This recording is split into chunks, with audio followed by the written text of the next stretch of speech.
So sa ating previous na videos, na-discuss na natin kung paano laruan yung choices. So let's consider our previous example for inverse trigonometric functions.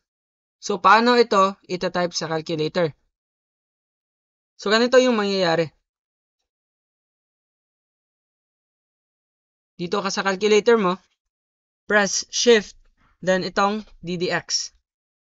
And then, para ma-type mo to, hindi mo gagawing cos tapos to the negative 1.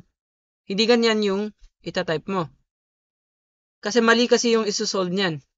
Yung isosolve neto is yung reciprocal na identity. So yung gagawin mo, press mo yung shift and then press mo yung cosine. Kasi ito yung lalabas, yung cos to the negative 1, which means arc cosine. Kasi yan yung inverse trigonometric function. So balik tayo, shift, cosine. So ito na yung arc cosine. And then type natin yung nasa loob, 2x minus 1 over 3x plus 1. So try natin 9.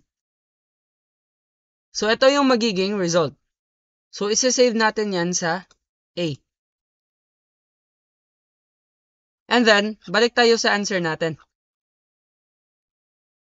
which is ito. So ito-type natin yan sa calculator. Magiging negative square root of 5x times x plus 2 over 3x plus 1 times x plus 2 and then times x. Press calc and then gagamitin natin yung 9 kanina. So ito na yung answer, which is the same sa kanina. So alam na natin na tama yung answer natin.